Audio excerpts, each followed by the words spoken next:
Ancient people did not flee disaster, they built entire cities beneath it. Climate catastrophe was a brutal fact of life, forcing civilizations to become architects of the underworld. By the end of this exploration, you will understand the 15 most ingenious underground refuges ever constructed and the urgent lessons they hold for us today. We will descend into vast networks that house thousands, uncovering how they managed air, water, and hope in total darkness. What does it take for a society to choose a life in the earth over the dying world above? The answers, carved into stone from Turkey to Tunisia, reveal a startling blueprint for survival.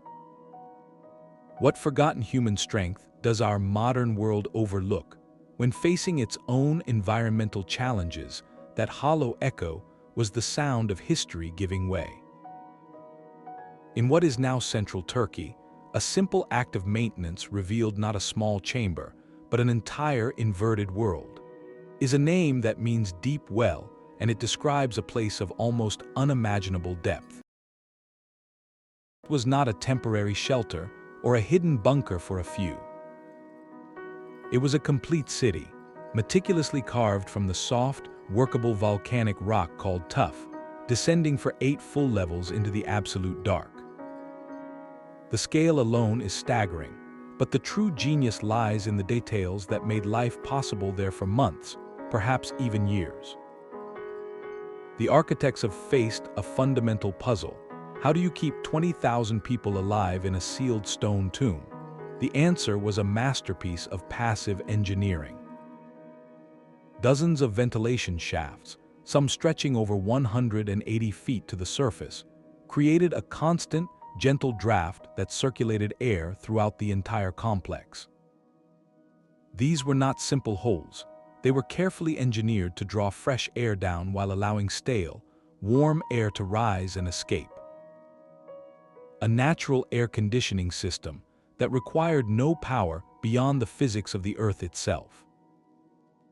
Water was supplied by a deep, protected well, tapping into an underground aquifer that could not be poisoned or cut off by any enemy above, and security was absolute. At key passageways, massive circular stone doors, each weighing several hundred pounds, could be rolled into place from the inside. These were not just gates, they were plugs, designed to seal entire districts off from one another in case of a breach. One can almost hear the heavy, grinding sound as the final door was shut, separating the community from a world that had become too hostile to inhabit. Within those sealed chambers, life found a rhythm. Spaces were designated for livestock, their body heat helping to warm the living quarters.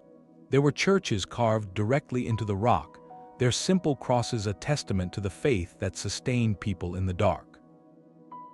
There were communal kitchens, storage rooms piled high with amphorae of wine and grain, and even wineries and oil presses. This was not merely surviving, it was preserving culture, economy, and social structure underground. The existence of forces a profound question.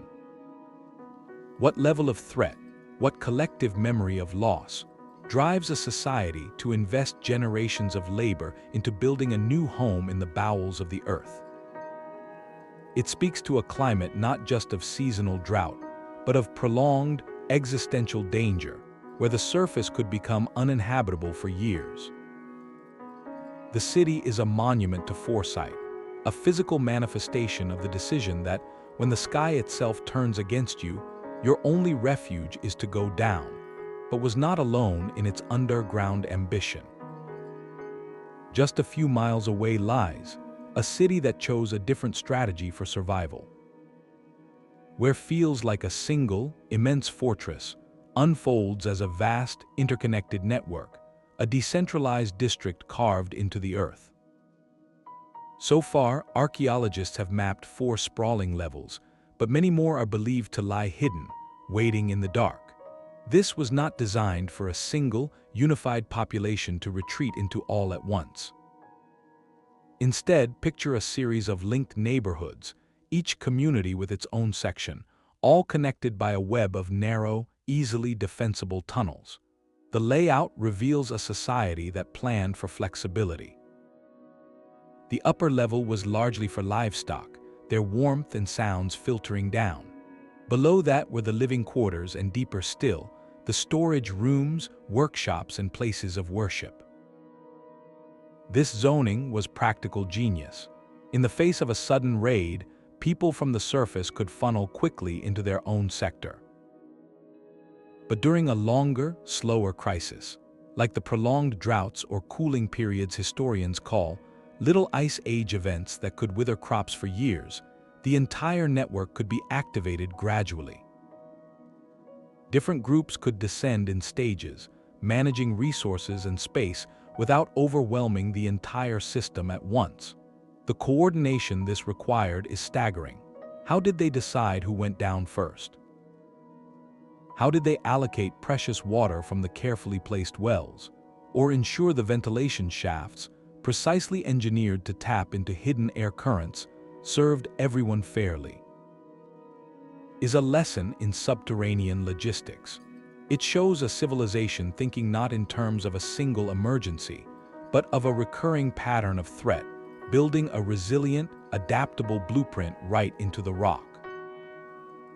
This was a community that knew it might have to live in the dark, not just hide there. Their planning suggests they expected to do it more than once. The transition from sprawling urban networks to a more intimate, focused refuge reveals another layer of ancient strategy.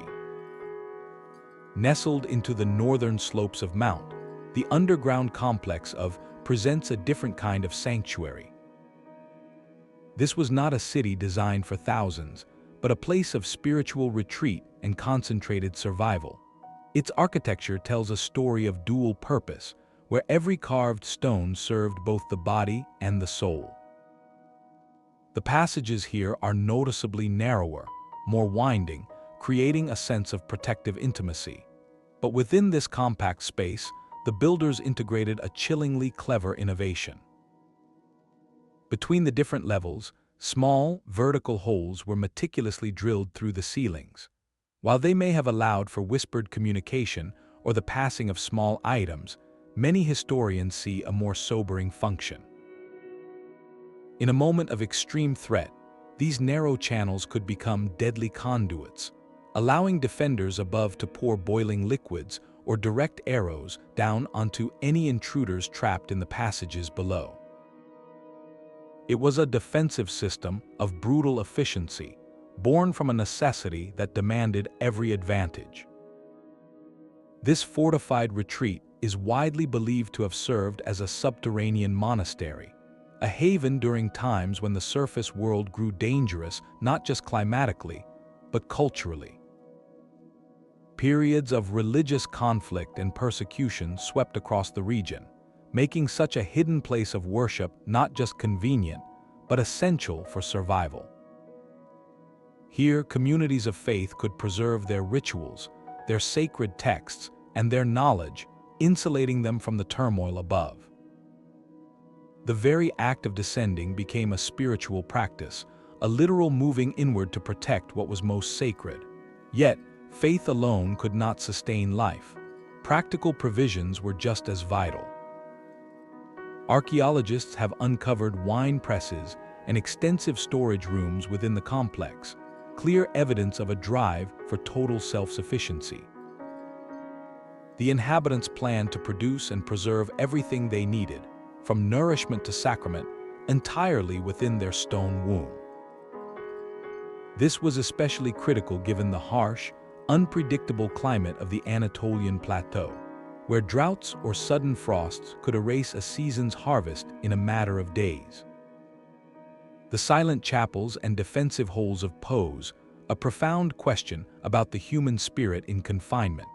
What role did faith play in sustaining hope during months or years spent in the perpetual twilight of the earth? It suggests that survival was not merely a mechanical process of managing air and water. It was also a psychological battle against despair, against the crushing weight of isolation and darkness. The rituals performed in those carved-out chapels, the community prayers echoing off the cold rock were as vital to longevity as the grain in the storerooms. They maintained a sense of order, purpose, and connection to something beyond the immediate struggle. Stands as a powerful reminder that to endure a long crisis, a community needs more than sturdy walls and full larders. It requires a resilient heart, a shared belief that the darkness is temporary, and that what they are protecting, their faith, their identity, their very reason for being, is worth the profound sacrifice of living a life unseen. The need for sanctuary stretched far beyond the volcanic plains of Turkey, reaching into the heart of a different kind of wasteland. In the arid expanse of central Iran, beneath the relentless sun and punishing winds, another civilization made its choice to go down. The ancient city of, whose very name translates poetically to Cold City, is a fortress built not against armies, but against the climate itself. While the underground cities of Cappadocia sought to insulate against cold and invasion, genius was its mastery of an opposite extreme, the scorching, desiccating heat of the desert. This was a refuge from a sky that could bake the earth and choke the air with sand for months on end. Access to this hidden world was ingeniously disguised. From the courtyards of ordinary-looking homes, residents would descend through what appeared to be simple water wells. But these shafts did not just draw water up, they let people down, spiraling into a cool, dark realm that held an entire community in waiting. The complex unfolds across 3 meticulously planned levels, a true city in every sense, complete with residential quarters, spaces for prayer, and even a subterranean courtroom for administering justice. This was not a temporary bolt hole, it was a parallel society designed to function indefinitely beneath the sands. The central marvel of is its environmental engineering. How do you keep thousands of people cool and supplied with fresh air in a sealed underground space, in one of the hottest places on Earth? The ancient builders of the Sasanian era, a period historians note was marked by intensified aridity and desertification, solved this with elegant, passive systems. A network of intricately carved channels, known as Qanats, brought a steady flow of fresh water from distant mountains into the heart of the complex. But this water did more than quench thirst. As it moved through the underground canals, it evaporated, cooling the surrounding air naturally. Meanwhile, a separate system of ventilation shafts, carefully angled and positioned, created convection currents. Hot air would rise and escape through these towers, while cooler air from the deeper levels and the water channels was drawn in to replace it. This constant, gentle exchange maintained a stable, comfortable temperature year-round, a life-saving contrast to the lethal heat above. It was a perfect harmony of hydrology and architecture, all achieved centuries before the concept of mechanical air conditioning. The existence of a fully equipped courtroom deep within the earth is perhaps the most telling detail of all. It signifies a profound shift in mindset. This was not an emergency shelter where normal rules were suspended. This was a planned habitat where the structures of society, law, order, and community life were intentionally preserved. They anticipated not just surviving the climate, but maintaining their civilization intact through it. The decision to carve out a permanent space for governance underground reveals a long-term perspective, an acceptance that the surface might be uninhabitable for extended periods. Stands as a monumental lesson in adaptation. It shows a human community not just enduring a harsh environment, but actively re-engineering their relationship with it. They studied the rhythms of the desert, understood the physics of air and water, and sculpted a refuge that turned the Earth's own mass into a shield against the sun. In doing so, they created a masterpiece of sustainable living, a cold city in the hot sand, proving that even in the face of a transforming climate, human ingenuity could carve out a space for life to continue. And for culture to endure, the story of refuge does not always lead into total darkness. Sometimes, survival meant sculpting a home from the very face of the transformed world. In the northwest of Iran, nestled in a valley of dramatic, cone-shaped peaks, lies the living village of. This is not a buried city, but a cliffside community of homes carved directly into towering formations of soft volcanic rock. These are not caves in a traditional sense, but dwellings meticulously hollowed out from the compressed ash of ancient eruptions, a material known as tufa. The cones themselves are a direct result of a prehistoric climate catastrophe, the violent eruptions of Mount that blanketed the region in searing ash and molten rock millions of years ago. Over eons, wind and water sculpted that hardened ash into these bizarre fairy tale spires. And then, human ingenuity arrived, seeing not a barren landscape but a fortress. For over 700 years, people have lived inside these stone pinnacles, creating a stunning example of a troglodyte or cave-dwelling village that is still vibrantly alive today. The architectural intelligence here is profound in its simplicity. The volcanic tufa provides exceptional natural insulation. The thick rock walls absorb heat during the day and slowly release it at night, keeping the interiors remarkably warm during cold mountain winters. In the scorching summer, the same thermal mass works in reverse, keeping the homes deliciously cool. This passive climate control required no complex technology, only a deep understanding of the material the Earth had provided.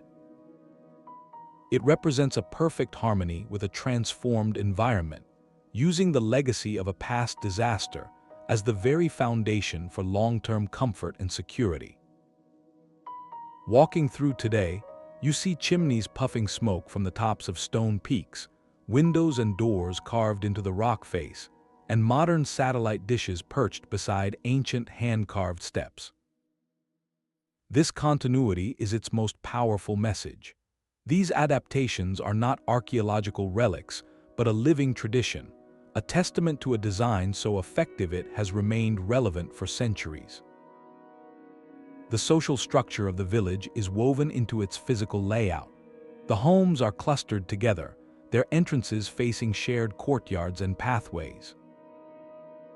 This design inherently promoted, and still promotes, a tight-knit communal life. Resources were shared, children played in communal spaces carved from the same stone, and neighbors were always within sight and call. In an environment of climatic extremes, this social cohesion was not a luxury, it was a vital component of resilience. It ensured that no one was isolated, that knowledge was passed down, and that the community could respond as a single entity to any challenge, from a harsh winter to a poor harvest. This raises a compelling question for our own time. What can our modern pursuit of sustainable architecture, with its focus on energy efficiency and green materials, learn from a 700-year-old village carved from volcanic ash? Offers in biomimicry and passive design long before those terms existed. It shows that true sustainability is not just about the materials we use, but about designing structures that work in concert with local climate patterns, reducing or eliminating the need for external energy for heating and cooling. Furthermore, it reminds us that the most resilient designs often foster community, creating spaces that connect people rather than isolate them. Stands as a beautiful paradox, a village born from volcanic destruction that became a cradle of enduring life. It proves that sometimes, the most profound act of survival is not to retreat from Earth, but to gently reshape its wounds into a home. The Berber people of southern Tunisia faced a sun that did not nurture, but punished. In the vast, encroaching sands of the Sahara, their ingenious response was not to build up, but to dig down, creating a landscape of inverted architecture that feels like a glimpse of another planet. This is a place of sunken courtyards and subterranean rooms carved directly into the soft sandstone, where life retreats into the cool embrace of the earth to escape the relentless heat above. These are not the interconnected, multi-level cities of Cappadocia, but a decentralized network of family homes, each a self-contained world built around a central pit. A typical dwelling begins with a large, circular courtyard, excavated by hand to a depth of 20 or 30 feet. From the walls of this open-air pit, rooms are then tunneled outward, creating a ring of chambers that serve as living spaces, kitchens, storerooms, and stables for animals. The courtyard itself becomes the heart of the home, a protected outdoor space for gathering, cooking, and drawing water from a deep well, all while remaining shielded from the scorching winds and blowing sand. This design is in passive thermal regulation. The Earth's immense thermal mass acts as a natural buffer. The thick layers of sandstone absorb the cool of the desert night and slowly release it throughout the day, keeping the interior rooms at a remarkably stable, comfortable temperature even as the surface air soars to unbearable heights. Conversely, the pit protects against the chilling cold of desert nights. It is a perfect, energy-free climate control system, honed over centuries of adaptation. The choice of a decentralized, family unit model over a centralized city speaks volumes about the nature of the threat and the social structure that evolved to meet it. The danger was not a sudden, massive invasion, but a slow, creeping environmental siege. Desertification and profound water scarcity that made surface agriculture and traditional village life increasingly difficult. The response was modular and resilient. Each family unit could be expanded or adapted as needed, digging new rooms for a growing family or carving out additional storage for precious harvests. This modularity meant the community could grow organically, spreading across the landscape in a pattern that matched the availability of resources and the lay of the land, without the need for a grand, centralized plan or authority. This raises a fascinating contrast with the earlier sites we explored. How does this dispersed, family-based model of survival compare to the vast, coordinated cities like? In Cappadocia, the threat was often sudden and collective, requiring a unified retreat into a single, fortified space. The threat was constant and environmental, demanding a sustainable, long-term way of life woven into the very fabric of the desert. One was a communal bunker, the other a scattered village of earth-sheltered homes. Both, however, share the same profound insight, that the ground itself could be shaped into a shield against a hostile climate. The global fame of arrived through fiction, when its otherworldly landscape was chosen as the filming location for the homestead in Star Wars, the home of a young, on the desert planet of. This pop culture connection is more than a curiosity, it underscores a universal truth. The dwellings look like science fiction because they represent a radical, yet utterly logical, human solution to an extreme environment. They are a testament to a culture that did not wait for technology to save them from a changing world, but used the materials at hand and the wisdom of generations to carve out a lasting place within it. Their legacy is a powerful lesson in modular resilience, showing that sometimes the most effective way for a community to endure is not to create a single, immense fortress, but to become a network of deeply rooted, self-sufficient cells, each drawing strength and stability from the living earth. Salt offers more than flavor, it can become a fortress. Deep beneath the rolling hills of southern Poland, the earth holds a crystalline world of astonishing scale and beauty. The salt mines are legendary, their labyrinths stretching for hundreds of miles, a testament to nearly a millennium of relentless human extraction. Yet their most compelling chapter is not about the wealth they produced, but the sanctuary they provided when the world above fell into chaos. These were industrial spaces that transformed, almost overnight, into some of the most secure underground refuges in human history. The environment of a deep salt mine is uniquely stable. Year-round, the temperature remains a constant, cool 57 degrees Fahrenheit, with humidity locked at a precise level.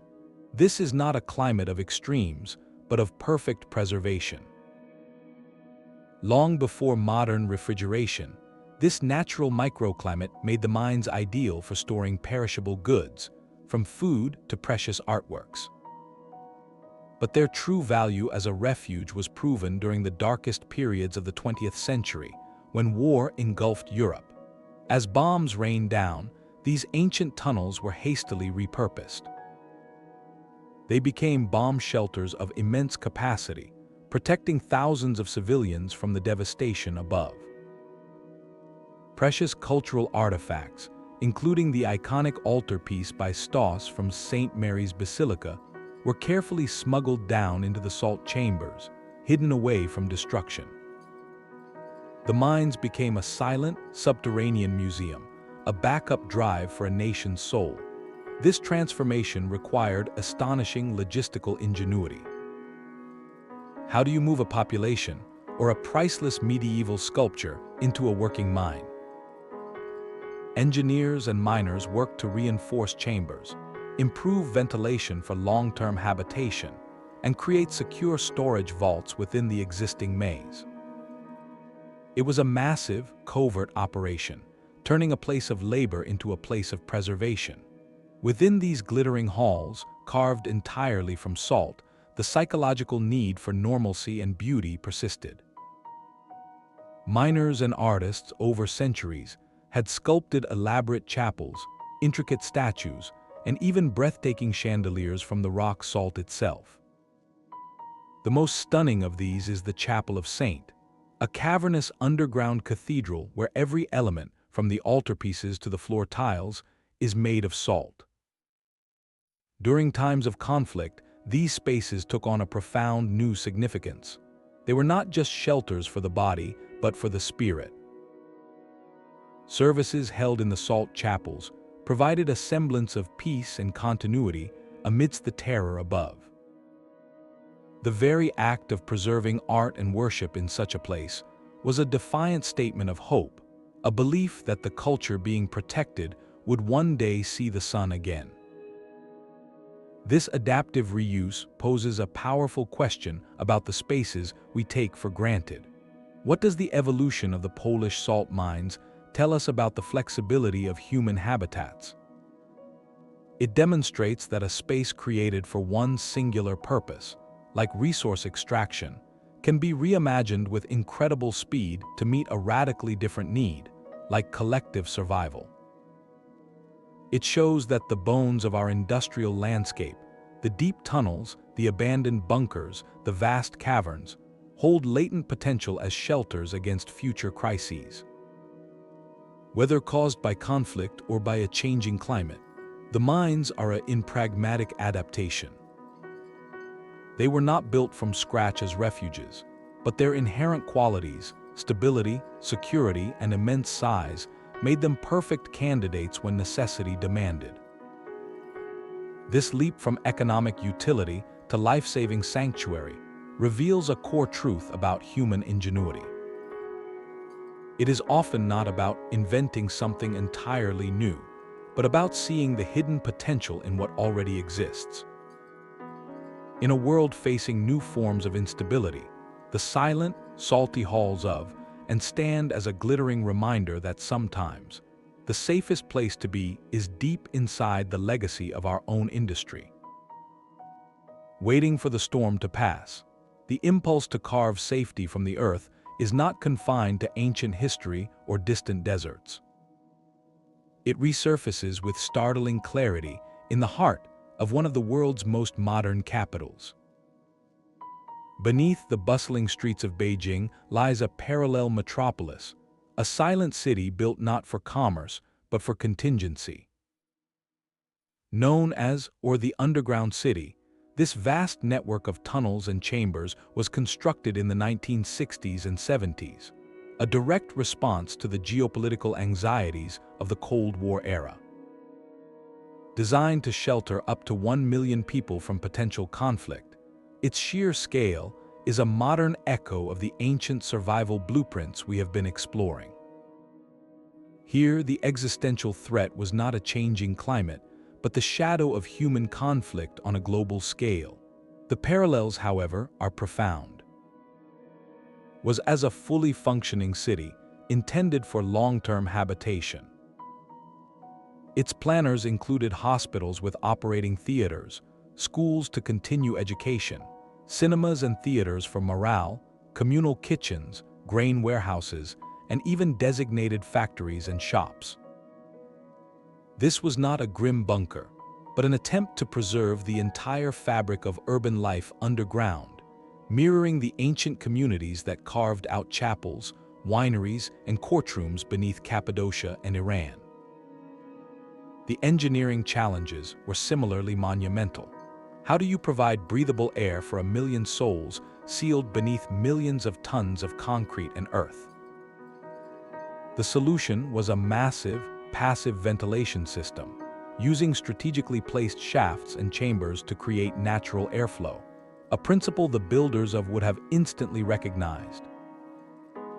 Albeit executed with 20th-century materials and precision, water was supplied by deep wells, and every critical intersection was designed with blast doors and decontamination chambers. This raises a compelling question about human motivation. How does the drive to build underground for ideological or military reasons compare to the environmental imperatives of ancient societies? In places like Ur, the enemy was impersonal and relentless: the sun, the drought, the creeping desert. The construction was a slow, cultural adaptation to a permanent feature of their world. However, was a rapid, state-mandated project against a speculative, human-made catastrophe. One was a decentralized, organic response to a known climate, the other a centralized, planned response to a feared political event. Yet both spring from the same deep-seated instinct. When faced with an existential threat from above, the most logical sanctuary is below. The existence of powerfully expands our definition of an underground refuge. It shows that the concept is not a relic of a primitive past, but a recurring feature of human civilization under pressure. It bridges thousands of years of history, connecting the chisel marks of Cappadocian monks with the concrete corridors of Cold War engineers. Both groups looked at the same solution, using the Earth's mass as a shield, believing that the only way to save their community was to temporarily erase it from the surface world. Today, large sections of are abandoned or repurposed, a forgotten monument to a specific fear. But its silent galleries stand as a sobering testament to a timeless idea: that when the sky holds danger, humanity's oldest and most profound response is to dig in and wait for the world to change. Water is the first architect of any civilization, especially in a desert. The true genius of ancient Iran's survival lies not just in the carved rooms of, but in the hidden veins that fed it, a technology so elegant it transformed entire landscapes. This is the Qanat, a gently sloping underground tunnel, a masterpiece of hydrological engineering that quietly the aridity above for over 3,000 years. Imagine a needle of water, drawn with exquisite patience from the foothills of distant mountains. Skilled builders, known as, would first locate an aquifer deep within an alluvial fan. Then, with hand tools and an intuitive grasp of gravity, they would begin the monumental task of digging a mother well, sometimes plunging hundreds of feet down to reach the life-giving water table. From there, they would tunnel backwards, carving a subterranean channel with a precise, gentle slope, just enough to let the water flow by gravity over distances that could stretch for dozens of miles. At regular intervals, vertical access shafts were dug down to the tunnel, creating a line of circular openings across the desert floor that look, from the air, like a string of beads laid upon the sand. This was not a quick project.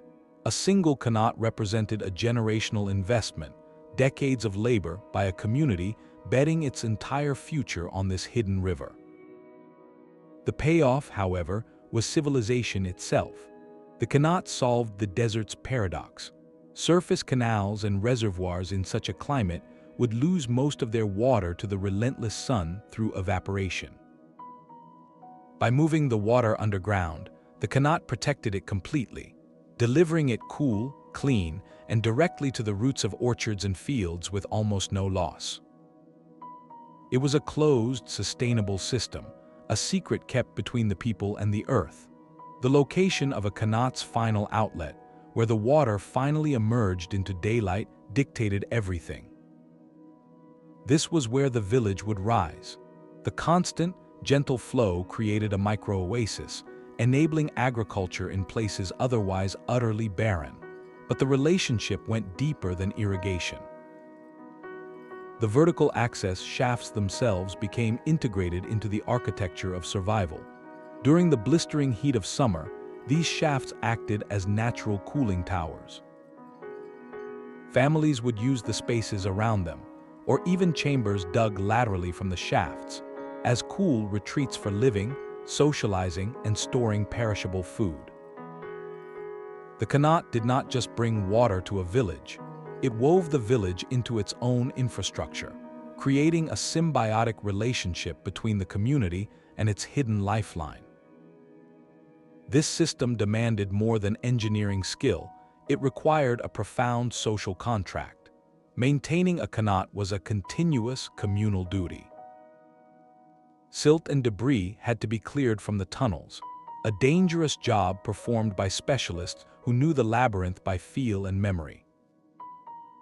The allocation of water, measured by precise timeshares, was governed by strict, traditional laws to prevent conflict. Everyone's survival depended on the Qanat's health, so everyone had a stake in its upkeep. This fostered incredibly strong social bonds and a deep, collective responsibility for the shared resource. It was a technology that built community as surely as it watered crops. So how did this mastery of hidden water dictate the sustainability of underground life? The answer is absolute. Without the Qanat, settlements like, with its sophisticated underground city, would have been impossible. The Qanat provided the reliable, protected water source that made long-term subterranean habitation feasible. It was the prerequisite, the foundational innovation that allowed a society to even consider building downward. The underground chambers were the fruit, but the Qanat was the root. In this way, the Qanat represents something far greater than a water delivery system. It is the lifeblood of a desert civilization, a hidden artery for survival. It demonstrates that the most critical infrastructure for enduring a harsh climate might be entirely invisible, a silent flow beneath the sand that whispers the possibility of life in a place of thirst. This ancient network of tunnels asks us a quiet, pressing question about our own time. In an era of increasing water scarcity, what can we learn from a 3,000-year-old technology that sustained millions without a single watt of electricity? By simply working in harmony with the unyielding laws of gravity and the protecting embrace of the earth, but a sanctuary can be carved not just for the body, but directly for the soul. In the remote highlands of northern Ethiopia, a king's vision transformed a ridge of red volcanic rock into one of the most breathtaking architectural wonders on earth. The 11 monolithic churches were not built upward, but excavated downward, each one a single, colossal piece of stone, carved from the top down into the shape of a place of worship. This was not construction, it was a monumental act of subtraction, a sacred hollowing out of the earth. Commissioned in the 12th century by King, the complex is often called the Eighth Wonder of the World, a title that speaks to its sheer physical audacity. Yet its purpose was deeply spiritual, born from a desire to create a new Jerusalem for Ethiopian Christians, a pilgrimage site of unmatched sanctity. The scale of labor is almost incomprehensible. Using only hammers, chisels, and an unwavering faith, workers carved away an estimated 100,000 cubic meters of rock to create these freestanding churches. Each one surrounded by a deep trench and connected by a labyrinth of tunnels and ceremonial passages. The largest bet is over 100 feet long, supported by rows of pillars all carved from the same continuous block of stone. To stand within these spaces is to be surrounded on all sides by living rock, a feeling of being held within the very heart of the earth. While the primary drive was religious devotion, the design inherently created a fortress. The churches are either completely subterranean, hidden within deep courtyards, or semi-subterranean, with only their roofs visible from ground level. This provided natural insulation from the temperature extremes of the highlands, and more critically, a degree of concealment and security during periods of regional conflict. The network of narrow, tunnel-like passages connecting the churches could be easily defended, allowing the clergy and community to move between sanctuaries unseen. Furthermore, the site reveals an advanced understanding of environmental engineering. Intricate drainage channels were carved around and beneath the structures to manage the heavy seasonal rains, diverting water away and preventing erosion or flooding of the sacred spaces. This careful hydrological planning ensured the complex's longevity, protecting the stone from the very climate it emerged from. The creation of poses a profound question about motivation. What inspires a society to invest generations of effort into carving its most sacred spaces below ground? The answer lies in the intertwining of faith and survival. For the Ethiopian Orthodox Church, which faced pressures from surrounding powers, these rock-hewn churches were both a spiritual statement and a practical refuge. They were eternal and immovable, symbols of a faith that could not be toppled because it was literally part of the landscape. In times of hardship, whether from political strife or the climatic stresses that historians note periodically affected the Horn of Africa, these sanctuaries offered more than prayer. They offered the psychological and physical security of a fortress built by divine mandate. The cool, silent interiors, lit only by shafts of sunlight from above, created an atmosphere of profound separation from the world's troubles, stands as the ultimate expression of a spiritual fortress. It demonstrates that the human drive for survival is not merely physical, but deeply existential. By carving their churches into the bedrock, the people of were not hiding from the world. They were anchoring their most profound beliefs into the most permanent thing they knew, the earth itself. It is a testament to the idea that to endure, a culture must sometimes literally sink its roots into stone. Creating a sacred space so integral to the land that it becomes inseparable from the identity it protects. Stone is not always a fortress, it can be a cradle. For over 9,000 years, the limestone cliffs of southern Italy have held a city within their very flesh. They are not a buried secret or a wartime refuge, but a living, breathing urban organism that grew directly from the landscape.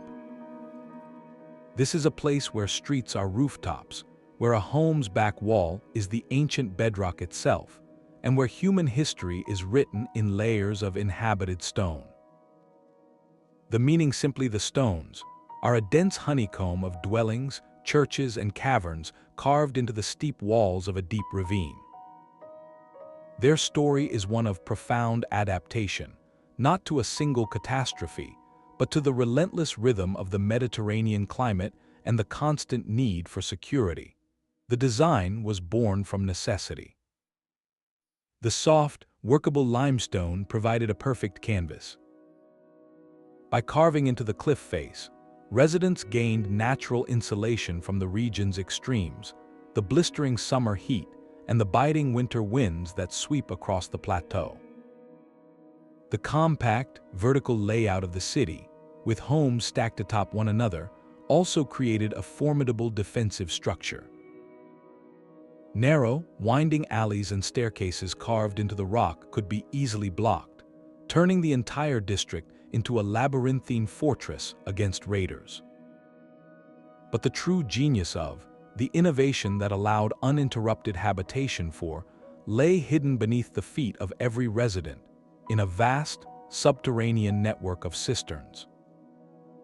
In a land where surface water was scarce and droughts were a recurring threat, the people became masters of capturing every precious drop. They engineered an intricate system of channels and gutters that collected rainwater from rooftops and paved courtyards, funneling it into enormous, bell-shaped cisterns carved deep into the limestone bedrock. These were not mere storage pits, but sophisticated, waterproof reservoirs, their interiors sealed with a special plaster that prevented leakage. Some of these cisterns were colossal, capable of holding enough water to sustain a neighborhood for an entire dry season. This self-contained hydrological system transformed the ravine into a self-sufficient ecosystem, decoupling the city's survival from the unreliable rains above. It was a permanent solution to a permanent problem, etched in stone.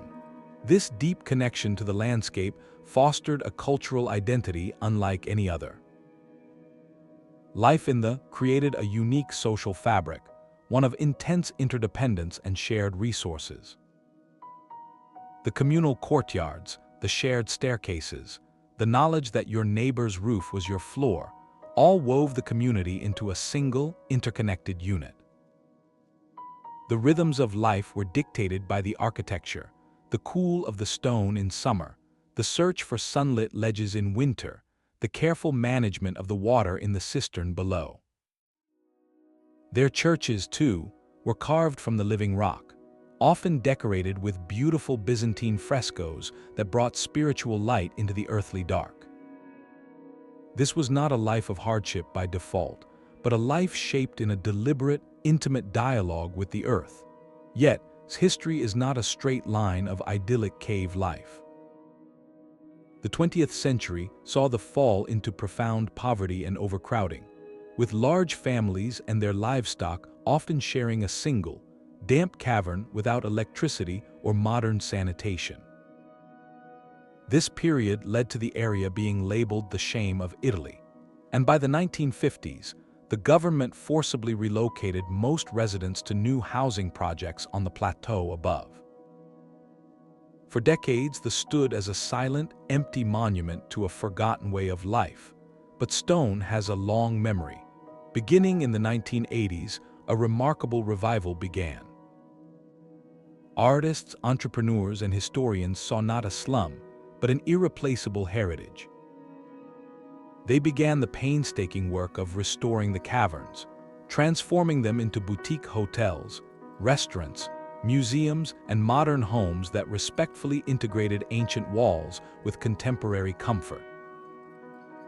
This rebirth was crowned when UNESCO declared the World Heritage Site, calling it the most outstanding, intact example of a troglodyte settlement in the Mediterranean.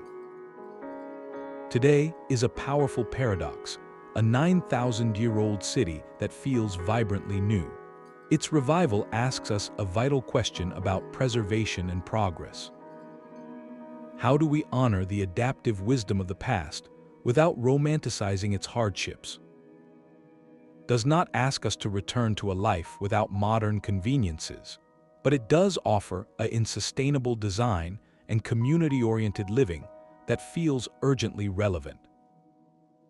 It shows that the most resilient architecture is not imposed upon a place, but grows from a deep understanding of its climate, its materials, and its rhythms. To walk through the today is to witness a beautiful blurring, where it becomes impossible to say where the mountain ends and the city begins, reminding us that the most enduring human settlements are those that learn to listen to the stone. The blueprint for subterranean life appears again, this time carved not from volcanic tuff or desert sandstone, but from pure white chalk. Beneath the quiet fields of Picardy in northern France lies the immense underground city of, a labyrinth of over 300 rooms and nearly 2 miles of tunnels that could shelter more than 3,000 souls. Its origin is a story of practical reuse, beginning as a simple medieval quarry where the soft, white chalk was extracted for building the towns and cathedrals above. But as political instability and conflict swept across the region, the people saw the potential in those empty galleries.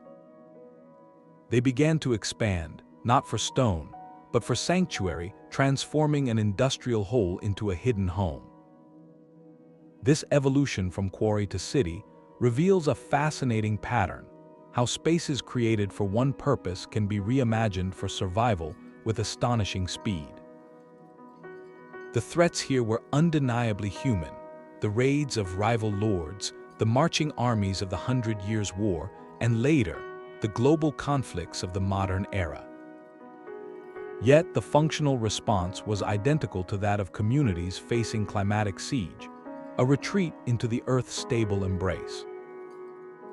The environment within the chalk was perfect for preservation, maintaining a constant, cool temperature around 54 degrees Fahrenheit with high humidity, an ideal natural cellar.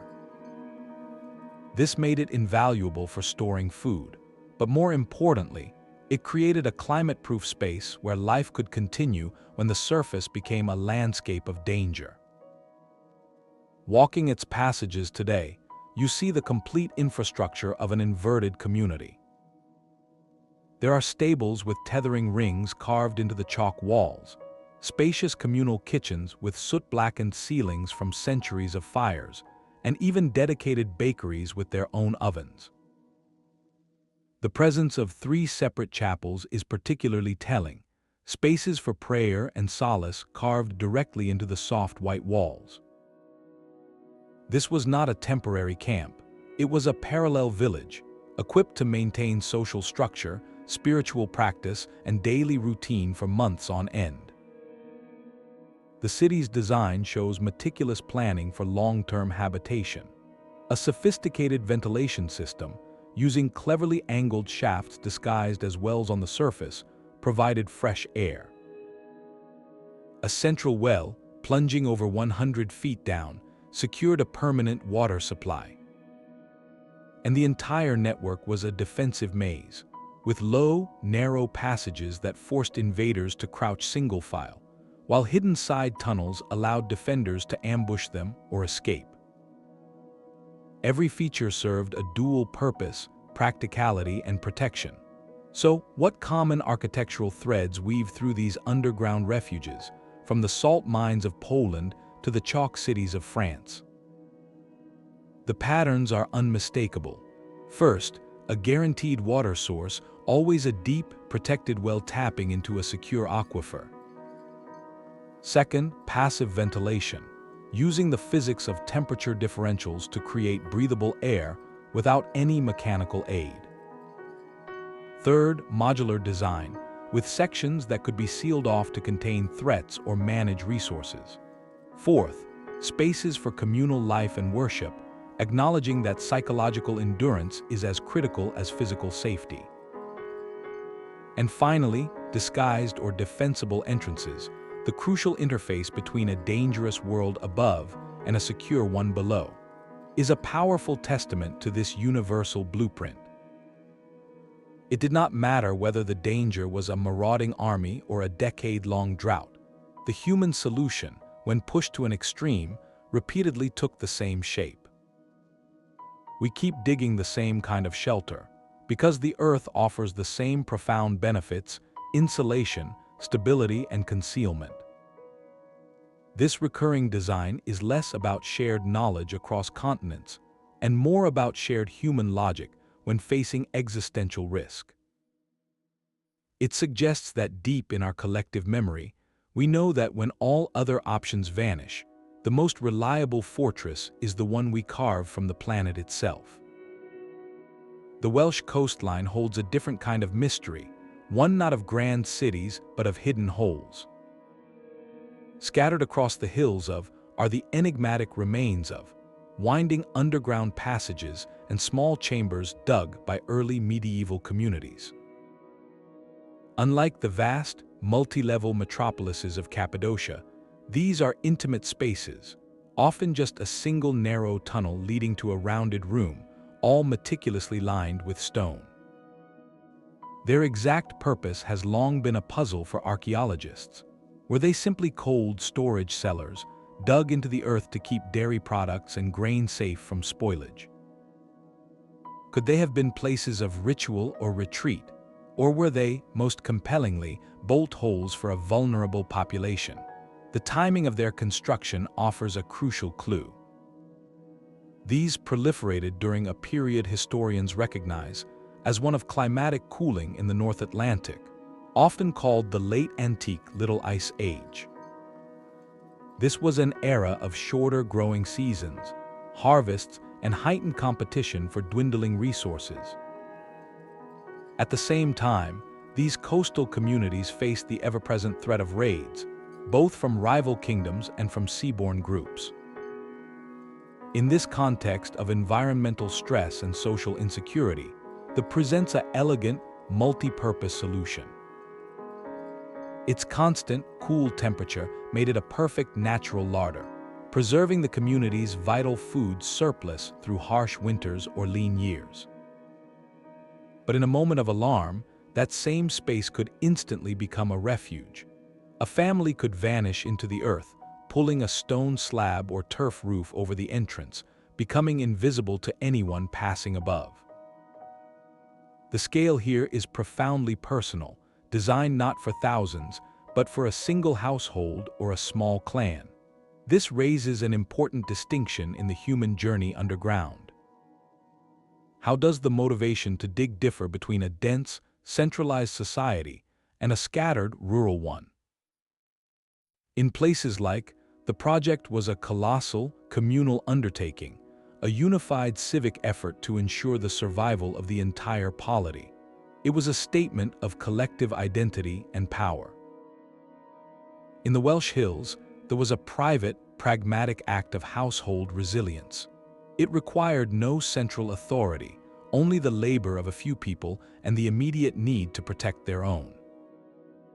This was underground adaptation at its most granular level, a response tailored not to an abstract existential threat, but to the direct, seasonal pressures of a changing climate and the frightening knock on the door. The Of may lack the awe-inspiring grandeur of rock-hewn cathedrals or salt mine chapels, but their quiet persistence is equally telling. They demonstrate that the impulse to seek safety below is not dependent on empire-level resources or a single overwhelming catastrophe. It can emerge from the cumulative weight of bad winters, poor harvests, and the anxiety of isolation. These stone-lined burrows are a testament to the quiet, stubborn ingenuity of ordinary people facing compounding uncertainties. They remind us that resilience is often built not in monumental gestures, but in countless small, hidden acts of preparation, carved into the very land a family calls home.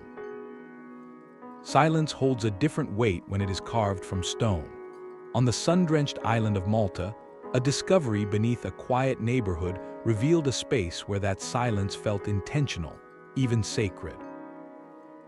The hypogeum of is not a city, but a three-level labyrinth of chambers, halls, and niches meticulously excavated from soft Globigerina limestone over 5,000 years ago. This was a work of the Neolithic world, a time long before written history, built by a society whose name we do not even know. While many underground sites served clear, practical needs for defense or climate, the hypogeum presents a more profound mystery. Its primary function is understood as a sanctuary and a resting place, a vast subterranean complex where the community conducted rituals and honored those who had passed on. The careful arrangement of chambers, some painted with spirals and patterns, and the presence of small, statue-like figures suggest a space deeply woven into the spiritual fabric of its creators. Yet the sheer scale and sophistication of the engineering invite other questions. Could this place of ceremony have also been a place of last resort? The stable, cool environment deep within the limestone would have offered a perfect refuge from Malta's often harsh Mediterranean climate, where summer heat could scorch and winter storms could ravage. During periods of prolonged drought or resource scarcity, when the island's thin soil failed and survival above grew precarious, these silent halls may have offered more than spiritual solace. They could have provided a sheltered space to preserve the community itself, along with its most sacred objects and knowledge. The architectural precision is staggering. The builders carved not just rooms, but features that mimic the above-ground temples of the era, with false doorways, corbelled ceilings, and entrances all reproduced in the living rock. This was a conscious mirroring, bringing the architecture of their visible world into the hidden one below. Perhaps most haunting is the hypogeum's acoustics. Certain chambers possess extraordinary sound properties, where a low voice can resonate and fill the entire space with a deep, vibrating hum. This was not an accident. It suggests the use of sound as part of ritual, a way to alter consciousness or create a communal experience that transcended the ordinary. What kind of ceremonies took place here, guided by these engineered echoes? What stories, laws, or astronomical knowledge were passed down in these chambers, their stability protecting oral traditions that might otherwise have been lost to time? The hypogeum forces us to reconsider the very purpose of going underground. It blurs the line completely between the sacred and the practical. In this space, protecting the community's spiritual core was inseparable from ensuring its physical continuity. The care taken to create a permanent, awe-inspiring sanctuary below the earth speaks of a society thinking in terms of legacy, of creating a durable anchor for their identity against the uncertainties of the world above. It is a powerful reminder that for ancient peoples, survival was never just about the body. It was about preserving the essence of who they were, their beliefs, their art, their connection to the cycles of life and what comes after. The silent, painted halls of the hypogeum ask us what we consider worth preserving when our own world feels unstable. It shows that sometimes the deepest refuge is not just for living, but for safeguarding the very ideas that make a culture worth surviving for. High on the sun-baked cliffs of what is now Colorado, an entire civilization made a vertical retreat. The cliff dwellings of Mesa Verde are not a single carved city, but a stunning constellation of communities built into the sheer walls of sandstone canyons, a collective architectural answer to a changing world. For centuries, the ancestral thrived on the mesa tops, farming the fertile soils.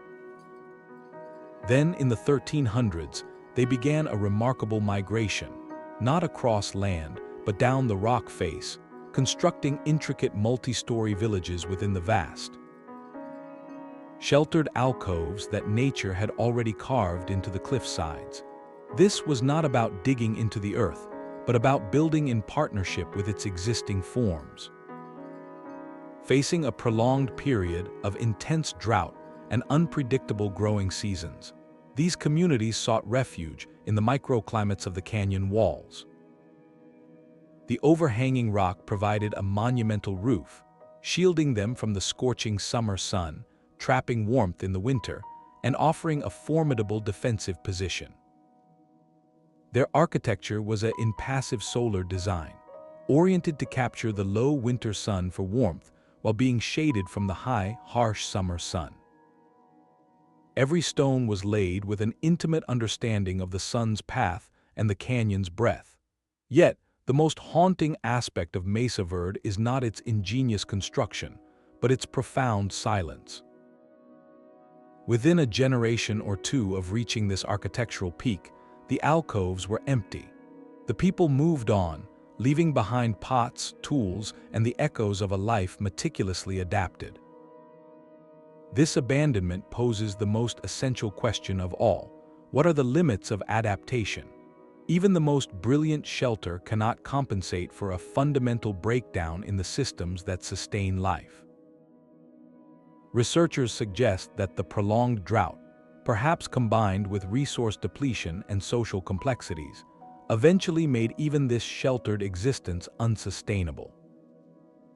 The careful balance they had achieved with their environment tipped past a point of no return. Mesa Verde stands as a poignant, powerful case study in resilience and its boundaries. It reminds us that adaptation is not a one-time act, but a continuous negotiation with a dynamic world. The cliff dwellings are a testament to human ingenuity in the face of climatic stress, but their silent doors also whisper that ingenuity alone is not always enough. They challenge us to look beyond the fortress, to the health of the land, the water, and the social bonds that truly determine whether a community endures or becomes a memory in the stone. 15 cities, carved across continents, whisper a shared truth. From the wind-sculpted cones of to the silent chapels of, a universal blueprint for survival emerges from the dark. These were not random excavations, but calculated responses to existential pressure, and their common features reveal a profound understanding of what it takes to endure. At the core of every successful underground refuge was a mastery of two fundamental elements: stable temperature and guaranteed water. The ancient builders understood the Earth's thermal mass as a perfect insulator, a giant stone blanket that could shield them from the desert's furnace or the plateau's deep freeze. They paired this with ingenious, protected water sources, from the deep wells of to the vast cisterns of, ensuring the lifeblood of the community could never be cut off from above. This was passive climate control in its form, architecture that worked with planetary physics, not against it. Equally critical was the invisible breath of these places. Advanced ventilation was not a luxury, it was the difference between a sanctuary and a tomb. Whether through the cleverly angled shafts of, or the towering chimneys of the Polish salt mines, these engineers harnessed natural convection, creating self-sustaining airflow that kept thousands alive in sealed spaces for months or years. This technical brilliance, however, was always underpinned by something less tangible, but just as vital: social cohesion. To conceive, carve, and maintain these complexes required a staggering level of communal trust and shared purpose. It demanded a social contract where the allocation of water, the maintenance of tunnels, and the rules of life in the dark were accepted by all. The courtroom inn and the shared courtyards of are testaments to this, proving that a refuge's walls are only as strong as the bonds of the people within them. Together, these threads weave a challenge to our modern perception of resilience. We often equate progress with expansion, with building taller, extracting more, and conquering new frontiers. These subterranean cities suggest a different, perhaps wiser path, one of strategic retreat, of conservation, and of profound harmony with the subsurface environment. Their builders looked at a hostile sky and chose not to fight it with fragile technology, but to use the earth itself as a buffer, creating spaces of stability in a world of flux. For our own era, facing unprecedented climate uncertainties, their collective wisdom offers quiet, urgent lessons. What if urban planners considered the thermal mass of the land not just as a foundation to build upon, but as a living system to integrate with? What if our approach to water management looked more like the Qanat, a hidden, sustainable vein, and less like a surface reservoir prone to waste? On a personal level, these ancient strategies remind us that resilience is often about simplicity, about understanding the basic systems that sustain life and reinforcing them with elegant, low-energy solutions. The greatest lesson from the global underground may be this: that sometimes the most advanced way forward is to remember the enduring shelter right beneath our feet. The silent stones of these cities hold a conversation across time. From the deep wells of to the sunken courtyards of, these 15 underground worlds are far more than historical curiosities. They are a collective testament, carved in rock and chalk and salt, to a single profound truth about human adaptability.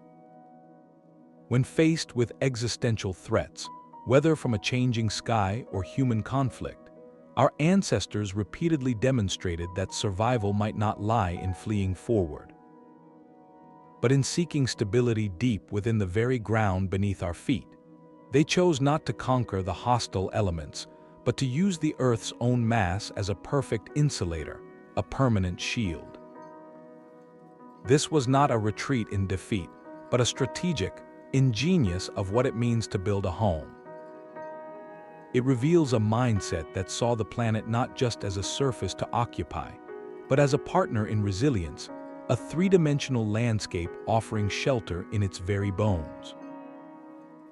As we confront our own modern climate challenges, with their rising seas and intensifying storms, these ancient feats of engineering whisper a crucial reminder. They speak of the sheer ingenuity and immense collective effort required to endure a long crisis. Building a Qanat or excavating a city level required generations of shared labor and an unshakable social contract. It demanded that an entire community align around a vision of preservation that they themselves might never fully benefit from, a lesson in patience and long-term thinking that feels strikingly urgent today. Let these hidden worlds inspire a quiet reflection on our own preparedness and our relationship with the planet. They ask us to consider what modern equivalents of passive ventilation or communal cisterns might look like, and how we can foster the social cohesion necessary to build them. The legacy of these subterranean sanctuaries is ultimately a message of hope, etched in stone. It proves that when necessity presses hardest, human creativity does not vanish. It simply changes direction, digging down to find a way to carry the light of civilization through the darkest of times. If you found this journey beneath the surface enlightening, please subscribe for more explorations into history's greatest mysteries. We would love to hear your thoughts, so share in the comments which underground city you find most fascinating. Thank you for watching, and remember, sometimes the way forward is to look down.